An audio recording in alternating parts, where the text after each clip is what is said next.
Merhaba arkadaşlar, kanalımıza hoş geldiniz. Bize desteğinizi göstermek için kanalımıza abone olmayı unutmayın. EKO zirvesinin yeni başkanı Türkmenistan Cumhuriyeti oldu. Şimdi haberimize geçelim. EKO başkanlığı Türkmenistan'a devredildi.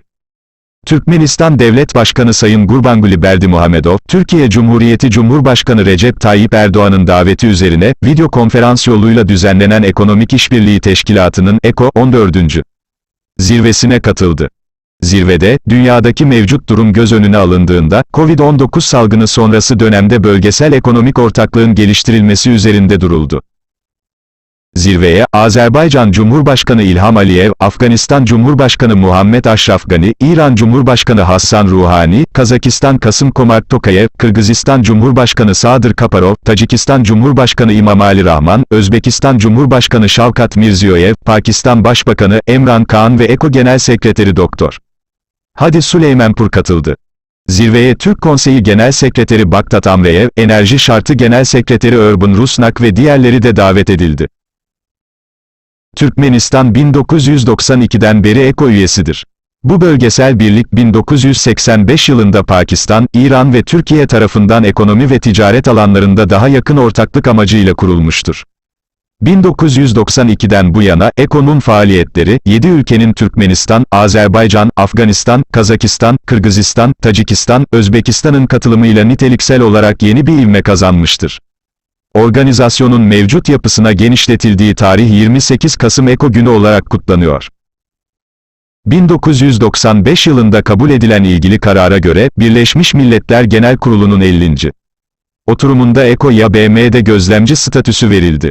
Bu yapı, İslam İşbirliği Teşkilatı'nda İİD'de benzer bir statüye sahiptir. Forumun açılış töreninde, bir önceki 13. EKO Zirvesi Başkanı Pakistan Başbakanı İmran Han, Türkmen liderini Ekonomik İşbirliği Teşkilatı Başkanlığı'nın Türkmenistan'a devredilmesi ile tebrik etti.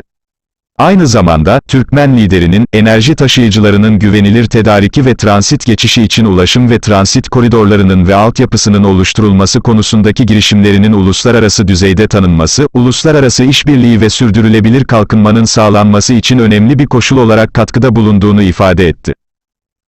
Ardından 14. EKO Zirvesi Başkanı Türkiye Cumhuriyeti Cumhurbaşkanı Recep Tayyip Erdoğan, 2021 yılında EKO Başkanlığını Türkmenistan'a devretme kararını açıkladı. Türkmen liderine bu konuda içten tebrikler ileten Türkiye Başkanı, ülkenin Ekonomik İşbirliği Teşkilatı Başkanlığı'nın verimli olacağına ve bu çerçevede yapılan girişimlerin tüm bölgenin yararına olacağına inandığını ifade etti.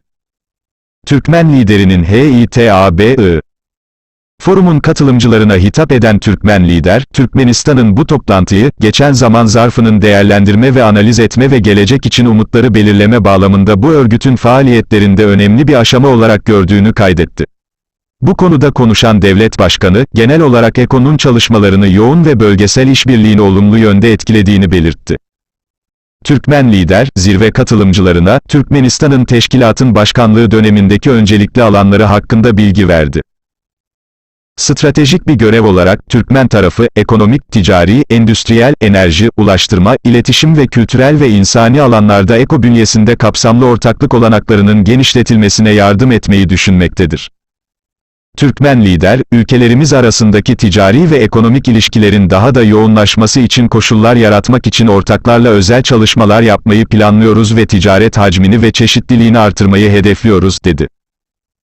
Bununla birlikte, Asya-Pasifik bölgesinden kıtanın Avrupa kısmına, Orta Doğu'ya doğru Doğu-Batı rotası boyunca kombine transit ulaşım koridorlarına odaklanmaya çağırıyoruz, diye konuşan Türkmen lider, Türkmenistan'ın 5 Hazar ülkesinden 4'ü EKO üyesi olduğu için Hazar Denizi bölgesinde işbirliğini genişletmeyi de önerdiğini belirterek, Karadeniz ve Baltık Denizi limanlarına ulaşmak için Hazar üzerinden batı ve kuzey yönlerinde aktif olarak ilerlemek gerektiğinin altını çizdi.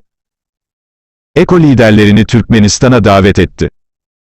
Türkmen lider, konuşmasını tamamlarken, Ekonomik İşbirliği Teşkilatı üye devletlerinin bir sonraki zirvesinin 28 Kasım 2021'de EKO gününde Aşkabat'ta yapılmasını ve yabancı mevkidaşlarını bu zirveye katılmak üzere Türkmenistan'ın başkentini ziyaret etmelerini önerdi. Kanalıma abone olmayı ve bildirim zilini açmayı unutmayınız.